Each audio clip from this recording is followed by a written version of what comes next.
আসসালামু আলাইকুম। প্রিয় শিক্ষার্থীবৃন্দ, অবশ্যই তোমরা ভালো আছো এই প্রত্যাশায় আজ তোমাদের অতি গুরুত্বপূর্ণ একটি সাবজেক্ট নবম দশম শ্রেণীর বায়োলজি, জীববিজ্ঞান, এখান থেকে আজ অনলাইন ক্লাস শুরু করছি। অল্পক্ষণের মধ্যেই শুরু হতে যাচ্ছে আমাদের লাইভ ক্লাস। তোমরা যারা এখনো সংযুক্ত হওনি, অতি সত্বর এই ক্লাসের সাথে সংযুক্ত হয়ে যাও। আমরা এক্ষুনি ক্লাসরুমে প্রবেশ করছি। নবম দশম শ্রেণীর জীববিজ্ঞান।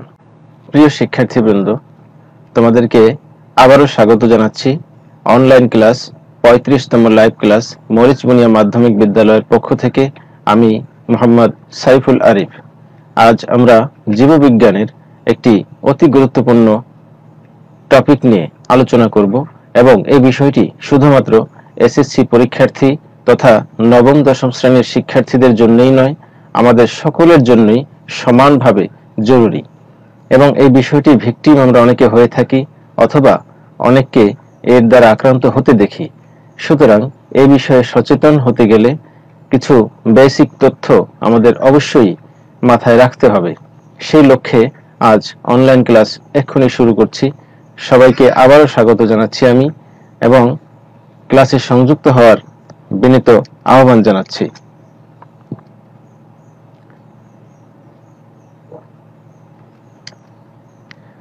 আজ আমরা সপ্তম অধ্যায়, জীববিজ্ঞান বই তোমাদের রয়েছে, সেখান থেকে সপ্তম অধ্যায়, যার শিরোনাম হচ্ছে গ্যাসীয় বিনিময়। এটা উদ্ভিদ এবং প্রাণী উভয়ের ক্ষেত্রেই ওই অধ্যায়ে উল্লেখ রয়েছে।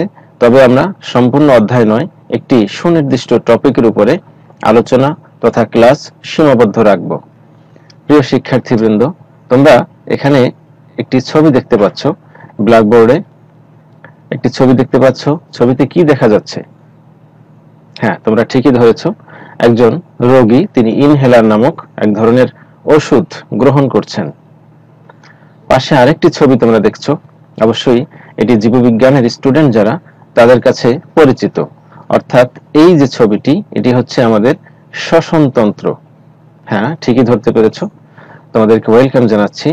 এইটি হচ্ছে ফুসফুস, দুটি অংশে বিভক্ত এবং তার সাথে শ্বাসনালী এবং আনুষঙ্গিক আরো কিছু অর্গান রয়েছে। সব মিলিয়ে ফুসফুস বা শ্বসনতন্ত্র বা শ্বাসতন্ত্র আমরা যদি বলি, এর একটি চিত্র। এবং তার পাশে রয়েছে সেই শ্বাসতন্ত্রেরই একটি অংশের একটু বর্ধিত ছবি, একটু অভ্যন্তরীণ ছবি, একটি সুস্থ এবং একটি অসুস্থ। তাহলে আমরা বুঝতে পারতেছি যে আজকে আমরা কি বিষয়ে আলোচনা করব। হ্যাঁ, তোমরা ঠিকই ধরেছ। আজকে আলোচ্য বিষয় হচ্ছে শ্বাসনালী সংক্রান্ত রোগ। এখন শ্বাসনালী সংক্রান্ত অনেক রোগই হতে পারে।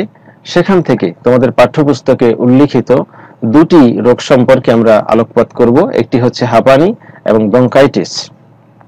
আমরা শুরু করছি এখনই। আমরা এই অধ্যায়ে ভালোভাবে অনুশীলন শেষে অথবা এই ক্লাসটি পরিপূর্ণরূপে শেষ করার পরে এই যে শিখন ফলসমূহ হাঁপানি এবং ব্রঙ্কাইটিস রোগ দুটি সম্পর্কে, এগুলো আমরা সুন্দরভাবে অর্জন করতে সক্ষম হব। প্রিয় শিক্ষার্থীবৃন্দ, আমরা এখানে দুটি ছবি তোমাদের সামনে উপস্থাপন করলাম। এই যে পাশে ছবিটি দেখা যাচ্ছে, এই ছবিটিতে তিনি কি করছেন? ওষুধ গ্রহণ করছেন, শ্বাসতন্ত্র সংক্রান্ত এবং শ্বাসতন্ত্রের রোগ সংক্রান্ত ওষুধ। এগুলো আমরা কম বেশি দেখি, অনেকের বাস্তব অভিজ্ঞতা রয়েছে। এবং এখানে যে ছবিটি রয়েছে, দেখো এখানে শ্বাসতন্ত্রের ছবি রয়েছে এবং এই ফুসফুসের একটি অংশের বর্ধিত ছবি এখানে রয়েছে। এখানে লেখা আছে কি? নরমাল ব্রঙ্কিওল, এবং এখানে লেখা আছে অ্যাজম্যাটিক ব্রঙ্কিওল। অর্থাৎ এই ফুসফুসের একটি অংশ ব্রঙ্কিওল, এর যদি এটি স্বাভাবিক থাকে, কোনো রোগ না থাকে, তাহলে এভাবে চিত্রটি দেখা যাবে। অভ্যন্তরীণ গঠন, অর্থাৎ ভিতরে পাইপলাইনটি পরিষ্কার রয়েছে বায়ু চলাচলের জন্য, এটি আমরা বুঝতে পারতেছি। আর যদি অ্যাজম্যাটিক মানে অ্যাজমা, যাকে আমরা হাঁপানি বলি, সেই রোগে আক্রান্ত হয়, তাহলে ফুসফুসের ভিতরে ব্রঙ্কিওলের কি অবস্থা হয় দেখো। একেবারে ভিতরে বিভিন্ন পদার্থ জমা হয়ে হয়ে এবং সংকুচিত হয়ে অত্যন্ত খারাপ একটি অবস্থা এখানে তৈরি হয়েছে। এই হলো বাস্তব অবস্থা। তাহলে আমরা বাংলা যদি বলার চেষ্টা করি, স্বাভাবিক শ্বাসনালী, আর এটি হচ্ছে কি সংকুচিত শ্বাসনালী। রোগের ফলে বা বিভিন্ন কারণে সংকুচিত হয়ে গেছে শ্বাসনালী, বায়ু চলাচলে প্রচন্ড বাধা সৃষ্টি হচ্ছে। এটি হচ্ছে আমাদের রোগ সংক্রান্ত একটি চিত্র। প্রিয় শিক্ষার্থীবৃন্দ, আমরা এখন যে রোগটি সম্পর্কে আলোচনা করছি তার কিছু লক্ষণ আমরা আলোকপাত করব। লক্ষণগুলো যদি আমাদের জানা থাকে তাহলে দেখা যাবে যে রোগগুলো চিহ্নিত করতে বা প্রতিরোধ এবং প্রতিকারের ক্ষেত্রে আমাদের অনেক সহজ হবে। দেখো, লক্ষণসমূহ আছে, যেমন হঠাৎ শ্বাসকষ্ট হতে পারে। এটি একটি প্রাথমিক একটি লক্ষণ। শ্বাসকষ্ট তো হবেই, কারণ ওই যে দেখলাম শ্বাসনালী অত্যন্ত সংকুচিত হয়ে সেখানে অক্সিজেন, কার্বন ডাই অক্সাইড পরিবহন বা চলাচলের পথ একেবারে ন্যারো হয়ে গিয়েছে, যার দ্বারা আমাদের প্রয়োজনীয় বাতাস এটি চলাচল করতে পারতেছে না। এটি হচ্ছে শ্বাসকষ্টের একটি প্রধান কারণ এবং এটি লক্ষণ আমরা দেখব ওই সমস্ত রোগীর। সাথে সাথে রয়েছে দম বন্ধ হওয়ার অবস্থা। শ্বাসকষ্ট যদি হয় তাহলে দম বন্ধ তো হতেই পারে, দম বন্ধ হওয়ার অবস্থা তো হবেই। এটি একটি লক্ষণ প্রাথমিকভাবে আমরা এই রোগের ক্ষেত্রে দেখব। প্রিয় শিক্ষার্থীবৃন্দ, এখন এই রোগগুলো কেন হয় কারণটি আমাদের অবশ্যই জানতে হবে। যেমন একটি কারণ রয়েছে কি অ্যালার্জি যুক্ত খাবার। এখানে একটি কথা বলা প্রয়োজন সকলের জ্ঞাতার্থে। আমরা প্রায় শুনি যে অমুক খাবারে অ্যালার্জি, তমুক খাবারে অ্যালার্জি, ডাক্তার অমুক খাবার নিষেধ করেছেন, এই বারণ আছে। মূলত কথাটি ওরকম নয়। সহজ ভাষায় যদি বলতে চাই, আসলে খাবার অ্যালার্জি নয়, অ্যালার্জি হচ্ছে মানুষ। শুনতে কেমন শোনাবে? হ্যাঁ, যেরকমই শোনাক না কেন, খাবারটি অ্যালার্জি নয়, অ্যালার্জি হচ্ছে মানুষ। অর্থাৎ যে খাবার যিনি সহ্য করতে পারবেন না, ওই খাবার থেকে তিনি দূরে থাকবেন। দেখা যাচ্ছে এখানে আমি মাংসের উল্লেখ করেছি, গরুর মাংস। এই মাংস হয়তো 10 জন বসে এক টেবিলে খেলো, একজনের অ্যালার্জিক কিছু লক্ষণ প্রকাশ পেল, বাকি 9 জন সুস্থ থাকলো। তার দ্বারা প্রমাণিত হলো কি এই খাবারটি মূলত অ্যালার্জি নয়, অ্যালার্জি হচ্ছে মানুষ। অর্থাৎ ওই খাবারের সাথে যার অ্যালার্জিক কিছু লক্ষণ প্রকাশ পেয়েছে তিনি অ্যাডজাস্ট হতে পারতেছেন না, তিনি গ্রহণ করে সুস্থ থাকতে পারতেছেন না, অতএব তিনি খাবার থেকে দূরে থাকবেন। এটি একটি ধারণা বা কনসেপ্ট। অর্থাৎ আমি বোঝাতে চাচ্ছি এটাই, যিনি যে খাবার দ্বারা অ্যালার্জিতে আক্রান্ত হবেন তিনি সেই খাবার থেকে দূরে থাকবেন। এটি সুনির্দিষ্ট বলা সম্ভব নয়, তবে সামগ্রিক পর্যবেক্ষণ দ্বারা অ্যালার্জিক খাবারের কিছু লিস্ট আমরা করে থাকি বা ডাক্তাররা আমাদেরকে সাজেশন করে থাকেন, যেমন চিংড়ি মাছ, ইলিশ মাছ, গরুর মাংস, এরকম অনেক কিছু। সবাই সব খাবার দ্বারা অ্যালার্জিক প্রবলেমে আক্রান্ত হবেন না। এই হচ্ছে মোটামুটি কথা আমি যেটি বোঝাতে চাচ্ছি। আশা করি তোমরা বুঝতে পেরেছো। তো এগুলো দ্বারা আমাদের দূরে থাকতে হবে ওই রোগটির, যদি রোগটি থেকে বাঁচতে চাই। কারণ ওই রোগটি হবে কখন? রোগটি একদিকে আমরা দেখলাম শ্বাসনালী সংকুচিত হবে, আবার যখন শরীর একটা খাদ্য গ্রহণ করবে এবং সেখানে তার প্রতিক্রিয়া দেখা দেবে, অ্যাবজর্ব হবে না, গ্রহণ হবে না, শোষণ হবে না, প্রতিক্রিয়া দেখা দেবে, ইমিউন সিস্টেম খুব ভালোভাবেই প্রতিক্রিয়া দেখাবে, তখন ওই অ্যালার্জিক যে লক্ষণগুলো এগুলো বাড়িয়ে দিবে আমাদের ওই লক্ষণগুলোকে, রোগকে। এজন্য অ্যালার্জি যুক্ত খাবার বা যার যেটা অ্যালার্জি হয় সেটি থেকে আমরা দূরে থাকব। এটি হচ্ছে অ্যালার্জি যুক্ত খাবার হচ্ছে ওই রোগের একটি কারণ। সাথে ফুলের রেণু বা এই জাতীয় ধুলাবালি এগুলো যদি নাকে প্রবেশ করে সেখানে শ্বাসতন্ত্রে জমা হয়ে বিভিন্ন কারণ এর সাথে যুক্ত হয়ে ওই রোগটি দেখা দিতে পারে। এজন্য ফুলের রেণু, ফুল নাকের কাছে নিয়ে ঘ্রাণ নেওয়া যাবে না। আর বিভিন্ন ফুলের রেণু হয় সিজনালি, এগুলো থেকে আমাদের দূরে থাকতে হবে। এখন আমরা দেখব এর প্রতিকার, যেটি আমি একটু আগে কিছুটা আলোকপাত করেছি প্রাসঙ্গিক এজন্য। যেমন অ্যালার্জিযুক্ত খাবার না খাওয়া, এখানে আমরা দেখিয়েছি কি ইলিশ মাছ, অর্থাৎ যার যেটাই হয় সেটা সে খাবে না। তার সাথে আবার কৃত্রিম আঁশ, ফুলের রেণু, অন্যান্য ধুলাবালি এগুলো যেন ফুসফুসে প্রবেশ না করে। এই দুটি বিষয় প্রতিকারের প্রধান টপিক বা পয়েন্ট, এগুলো থেকে আমাদের দূরে থাকতে হবে। প্রিয় শিক্ষার্থীবৃন্দ, প্রতিরোধ, প্রিভেনশন ইজ বেটার দ্যান কিউর। আগে রোগ যেন না আসে এই বিষয়টি আমাদের খেয়াল রাখতে হবে, সেটি হচ্ছে প্রতিরোধের বিষয়। আমরা এখানে দেখব সরাসরি পাঠ্যপুস্তকে কি লেখা রয়েছে। দেখো, এই যে এখানে লেখা রয়েছে অ্যাজমা প্রতিকার। চিকিৎসায় এটি রয়েছে তোমাদের কত পৃষ্ঠায় দেখো, 170 পৃষ্ঠায় জীববিজ্ঞান বইয়ের বিস্তারিত আছে। প্রতিকার চিকিৎসায় এই রোগ সম্পূর্ণ নিরাময় হয় না, তবে ঔষধ সেবনে রোগী কিছুটা আরাম বোধ করে।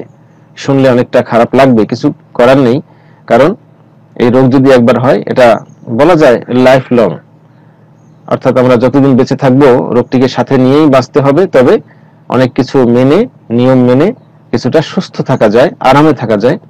যেসব খাদ্য খেলে শ্বাসকষ্ট বেড়ে যায় সেগুলো না খাওয়া, ওই যে কথাটি বলেছিলাম, যার যেটিতে সমস্যা হয় সেটি থেকে তিনি দূরে থাকবেন। আলো বাতাস পূর্ণ গৃহে বসবাস করবেন। আমরা দেখি সাধারণত এটা সকল রোগীরই কম বেশি এটি অভ্যাস, প্রাচীন কাল থেকে চলে আসছে। রোগ হলে, যে কোনো রোগ, তিনি একটু আড়ালে, একটু নিরিবিলি, একেবারে দরজা জানলা বন্ধ করে থাকতে চান। আসলে এটি ঠিক নয়। হ্যাঁ, আইসোলেশন বা একাকী থাকবেন, ঠিক আছে, কিন্তু যেখানে থাকবেন সেখানে যেন পর্যাপ্ত খোলামেলা আলো বাতাস প্রবেশের বা চলাচলের সুব্যবস্থা থাকে, এই বিষয়টি নিশ্চিত করতে হবে। আর কি করতে হবে? পশুর লোম, কৃত্রিম আঁশ, এগুলো থেকে দূরে থাকতে হবে। ডাক্তারের পরামর্শ নিতে হবে। ধূমপান, গুল, সাদা পাতা, জর্দা, এ তো এমনিই নিষেধ। শরীরের জন্য কোনো ক্রমেই এটি উপকারী নয়, এটি কোনো খাদ্যই নয়, এটি কুখাদ্য বলা যায়। এগুলো থেকে সম্পূর্ণ দূরে থাকতে হবে। আর শ্বাসকষ্ট যখন হবে তখন তিনি কঠিন খাবার এটি গ্রহণ করতে বেশ কষ্টবোধ করবেন, এজন্য তরল খাবার, একটু গরম হলে ভালো হয়, এগুলো তিনি গ্রহণ করবেন। এগুলো হচ্ছে প্রতিকার। আর প্রতিরোধের কিছু বিষয় এখানে আছে। স্বাস্থ্যকর পরিবেশ এটি নিশ্চিত করতে হবে। বায়ু দূষণ যেখানে আছে সেখান থেকে দূরে থাকতে হবে, এবং তার প্রয়োজনীয় যে ওষুধ ডাক্তার সাজেশন করবেন সেগুলো সব সময় সাথে রাখতে হবে। কখন যে ওইটি দেখা দিবে এটি তো সেও নিশ্চিত বলতে পারবে না, এজন্য এটি আমাদের সাথে রাখতে হবে। এই বিষয়গুলো আমরা দেখিয়েছি, সাথে সাথে এখানে ছবির সাহায্যে বোঝানোর চেষ্টা করেছি। সব সময় মন ভালো রাখতে হবে, স্বাস্থ্য ভালো রাখার জন্য ব্যায়াম করতে হবে, শারীরিক পরিশ্রম করতে হবে, ব্যায়াম করতে হবে, যাতে আমাদের রোগ প্রতিরোধ ক্ষমতা চাঙ্গা থাকে, ইমিউন সিস্টেম যাতে সক্রিয় থাকে, যাতে কোনো রোগ আমাদের শরীরে বাসা বাঁধতে না পারে। এই জন্য আমরা সবসময়ের জন্য সক্রিয় থাকার চেষ্টা করব। এই হচ্ছে মোটামুটি প্রতিকার, প্রতিরোধ এ সম্পর্কিত আলোচনা। এখন আমরা আরেকটি রোগ সম্পর্কে আলোচনা করব, ব্রঙ্কাইটিস। হ্যাঁ, এখানে ফুসফুসের মধ্যে শ্বাস নালী অর্থাৎ বাতাস চলাচলের জন্য যে নালীগুলো রয়েছে এর একটি নাম রয়েছে ব্রঙ্কাস। এটি ল্যাটিন ভাষায় নামটি, তবে ইংরেজিতে এটি গৃহীত হয়েছে। এই ব্রঙ্কাসে আইটিস শব্দটি এরকম, ওই যেমন আমরা কি বলি অ্যাপেন্ডিজাইটিস, অর্থাৎ অ্যাপেন্ডিক্সে আইটিস। আইটিস মানে কি? প্রদাহ বা ব্যথা। তাহলে ব্রঙ্কাসে আইটিস মানে ব্রঙ্কাস এতে ব্যথা, অর্থাৎ শ্বাসতন্ত্রে ব্যথা, শ্বাসনালীতে ব্যথা বা প্রদাহ, এটি হচ্ছে শাব্দিক অর্থ মোটামুটি। তো কেন ব্যথা হয়? এখানে ঝিল্লিতে প্রদাহ হয়, ভিতরে যে মেমব্রেন আছে শ্বাসনালীর মধ্যে ব্রঙ্কাসে, সেখানে যদি ব্যথা হয়, প্রদাহ হয়, তাহলে সেটিকে আমরা বলবো কি? ব্রঙ্কাইটিস। স্বাভাবিক শ্বাসনালীতে ব্যথা হবে না, ঝিল্লি স্বাভাবিক থাকবে। আর চিত্রের সাহায্যে দেখানো হয়েছে যদি প্রদাহ যুক্ত হয় তাহলে এরকম একটি অবস্থা হয় এই ব্রঙ্কাসে, এটিকে আমরা বলবো কি? ব্রঙ্কাইটিস। প্রিয় শিক্ষার্থীবৃন্দ, এখানে আমরা পাঠ্যপুস্তকের সহায়তা নিতে পারি। যেমন এই যে ব্রঙ্কাইটিসের লক্ষণ রয়েছে, দেখো এটি রয়েছে কত পৃষ্ঠায়? 171 পৃষ্ঠায় তোমাদের পাঠ্যপুস্তকে। যেমন কাশি, বুকে ব্যথা, শ্বাসকষ্ট, কাশির সময় প্রচন্ড ব্যথা অনুভব করা বুকে, শক্ত খাবার খেতে পারে না এবং কফ বের হতে পারে, এরকম কিছু লক্ষণ প্রিলিমিনারি বা প্রাথমিক পর্যায়ে আমরা দেখে থাকি। তার সাথে আবার আমরা এটি শেষ করে নিয়ে আগে কাশি একটি চিত্র দেখানোর চেষ্টা করেছি, বুকে ব্যথা এরকম হতে পারে, এটি অন্যান্য কারণেও হতে পারে। তারপরে জ্বর থাকতে পারে, যেহেতু এটি একটি শারীরিক কষ্ট, শারীরিক একটি মানে ডিসঅর্ডার, অস্বাভাবিক অবস্থা, সেখানে জ্বর, তাপমাত্রা বেড়ে যেতে পারে এবং দুর্বল অনুভব, কারণ অক্সিজেনের ঘাটতি, কার্বন ডাই অক্সাইড বের হতে পারতেছে না, সেখানে স্বাভাবিকভাবেই কিছুটা দুর্বলতা আসবে। এগুলো হচ্ছে ব্রঙ্কাইটিসের কিছু লক্ষণ। প্রতিকার রয়েছে। হ্যাঁ, মদ পান করা যাবে না। এমনিতে কি যাবে না? কখনোই মাদক দ্রব্য গ্রহণ করা যাবে না। মাদক দ্রব্য থেকে একেবারে নিরাপদ দূরত্ব বজায় রাখতে হবে। মানসিকভাবেও কোনো ক্রমে মদকে ভালোবাসা যাবে না। তারপরে আর কি করতে হবে? কিছু কিছু বিষয় আমি দেখাচ্ছি, এগুলো বাদ দিতে হবে। যেমন, হ্যাঁ, সবাই বুঝতে পেরেছ, ধূমপান কখনো করা যাবে না, এটি ওই মদের কাছাকাছি নেশা এবং এটি অত্যন্ত ক্ষতিকর। তারপরে এই যে তামাক, সে যে ফরম্যাটে হোক, যে নামে হোক, জর্দা, কিমাম, গুল, বিড়ি, সিগারেট যাই হোক, তামাক জাতীয় দ্রব্য থেকে বা পণ্য থেকে সম্পূর্ণ দূরে থাকতে হবে। এবং হ্যাঁ, এই তামাকেরই একটি ফরম্যাট এখানে দেখিয়েছি, অত্যন্ত আকর্ষণীয়, বিশেষ করে আমাদের এই উপমহাদেশে বাংলাদেশে জর্দা বিভিন্ন নামে, ঘ্রাণে, বর্ণে, এগুলো থেকে সম্পূর্ণ দূরে থাকতে হবে। প্রিয় শিক্ষার্থীবৃন্দ, আমরা পাঠ্যপুস্তকেও এগুলো দেখব, যেমন এই যে ধূমপান, মদ্যপান, তামাক, সাদা পাতা সম্পূর্ণ বন্ধ করতে হবে। ডাক্তারের পরামর্শ অনুযায়ী রোগীর চিকিৎসা করাতে হবে। সহনীয় উষ্ণতা এবং শুষ্ক পরিবেশ, একেবারে খুব গরমে ঘেমে যায় সেরকম না, মোটামুটি, কারণ ঠান্ডায় দেখা যায় এই ব্রঙ্কাস গুলো খুব সংকুচিত হয়ে যেতে পারে, রক্ত চলাচল কমে যেতে পারে, এজন্য একটু গরম পরিবেশে তাকে রাখলে ভালো। এবং পুষ্টিকর খাবার অবশ্যই তরল আকারে, লিকুইড আকারে খাওয়ালে ভালো, এবং পরিপূর্ণ বিশ্রাম নিতে হবে। আমরা এগুলো দেখানোর চেষ্টা করেছি। আর সাথে সাথে এই যে ধোঁয়ার একটা চিত্র, কলকারখানা, তারপরে যানবাহন, এই ধোঁয়া এবং শীত থেকে অবশ্যই দূরে থাকার চেষ্টা করতে হবে। এখন একটি দলীয় কাজ তোমাদেরকে দিচ্ছি, শ্বসনতন্ত্রের রোগ প্রতিরোধে কিভাবে সচেতনতা সৃষ্টি করা যায় তা আলোচনা করে খাতায় লেখো। এখানে আমরা পাঠ্যপুস্তকের সহায়তা নিতে পারি, অর্থাৎ এই যে প্রতিরোধ, প্রতিকার, এগুলো উল্লেখ আছে তোমাদের 170 এবং 71 পৃষ্ঠায়। প্রতিকার, প্রতিরোধ দুইটি রোগেরই, অ্যাজমারও এবং ব্রঙ্কাইটিসের উভয়ের, এগুলোর সহায়তা নেবে এবং আজকের ক্লাসের সহায়তা নেবে। তারপরে এই যে কাজটি কিভাবে প্রতিরোধ করার জন্য সচেতন হওয়া যায়, মানুষকে সচেতন করা যায়, এগুলো আমরা পোস্টারিং করতে পারি, মানুষের সাথে শেয়ার করতে পারি। আজকাল এই অনলাইনে শেয়ারের বিভিন্ন প্ল্যাটফর্ম রয়েছে, সেভাবে আমরা সচেতন করতে পারি। তো তোমরা এই কাজটি সংক্ষেপে করে আমাকে অবশ্যই শেয়ার করবে। এখন তো দলীয় কাজে তোমাদেরকে ইনভলভ করতে পারতেছি না, যেহেতু ফিজিক্যালি তোমাদের সামনে আমি উপস্থিত নেই, তারপরেও তোমরা এটি করে আমাকে শেয়ার করবে এবং আশা করি এই সহজ কাজটি অত্যন্ত আনন্দের সাথেই তোমরা করতে পারবে। প্রিয় শিক্ষার্থীবৃন্দ, মূল্যায়নের একটি পর্ব তোমাদেরকে দিচ্ছি। দেখো, হাঁপানি কাকে বলে? হাঁপানি কাকে বলে ওই পাঠ্যপুস্তকে কিন্তু উল্লেখ আছে। হ্যাঁ, অ্যাজমা যাকে আমরা বলি, হাঁপানি, এটি কিন্তু উল্লেখ আছে। এই যে অ্যাজমা সাধারণত রোগ প্রতিরোধ ব্যবস্থার অতিরিক্ত প্রতিক্রিয়ার ফল। একটু বুঝিয়ে দিচ্ছি তোমাদেরকে। আমাদের শরীরে ইমিউন সিস্টেম রয়েছে, রোগ প্রতিরোধের জন্য একটি সুব্যবস্থা রয়েছে। যদি বাহ্যিক কোনো পদার্থ সেখানে প্রবেশ করে, ওই প্রতিরোধ ক্ষমতা তখন খুব মাথাচাড়া দিয়ে ওঠে, খুব বেশি সক্রিয়তা প্রদর্শন করে। এই যে অতিরিক্ত প্রতিক্রিয়া দেখাচ্ছে, ইমিউন সিস্টেম অতিরিক্ত প্রতিক্রিয়া দেখাচ্ছে ফেরানোর জন্য, সেটি অনেক সময় হাঁপানির লক্ষণ প্রকাশ করে। এটি হচ্ছে হাঁপানির একটি মূল থিম। এটি অনেক সময় জেনেটিক কারণে হয়ে থাকে, যাক সে আলোচনা এখন আর করব না। তো আমরা ওই বিষয়গুলো দেখি। ব্রঙ্কাইটিস কেন হয়, এই লক্ষণ, কারণগুলো এই পাঠ্যপুস্তকে আছে। ব্রঙ্কাইটিসের কারণ, এই যে দেখো কারণ, হ্যাঁ, অস্বাস্থ্যকর পরিবেশ, স্যাঁতস্যাঁতে ধূলিকণা মিশ্রিত আবহাওয়া, ঠান্ডা লাগা, ধূমপান, এরকম অনেক কারণ এখানে রয়েছে। কলকারখানার ধোঁয়ার কথা উল্লেখ আছে। তারপরে হাঁপানি রোগের প্রতিরোধ, সেটিও ওখানে উল্লেখ আছে। তোমরা অবশ্যই পেরেছো হাঁপানি রোগের প্রতিরোধ। হ্যাঁ, এই যে 3টি প্রতিরোধ এখানে লেখা আছে। তারপরে শিশু এবং বয়স্কদের ঠান্ডা লাগলে কি সমস্যা হতে পারে? ঠান্ডা লাগলে ওই রোগগুলো বেড়ে যায়। ওই যে বললাম যে ওখানে রক্ত চলাচল কমে যায়, ঠান্ডা লাগলে ভেইনগুলো অত্যন্ত সংকুচিত হয়ে যায়, রক্ত চলাচল কমে যায়, এবং তার ফলে কি হয়, শ্বাসনালীও স্বাভাবিকভাবে একটু সংকুচিত হয়ে যায়, এবং সেই লক্ষণগুলো বা রোগগুলো খুব দ্রুত প্রকাশ পেতে পারে। এটি হচ্ছে ঠান্ডা লাগার দ্বারা এই রোগগুলোর সাথে সম্পৃক্ত কিছু কথাবার্তা। হ্যাঁ, সুন্দরভাবেই তোমরা মূল্যায়িত হয়েছো। এরপরে যদি জটিলতা থাকে অবশ্যই আমাকে শেয়ার করবে।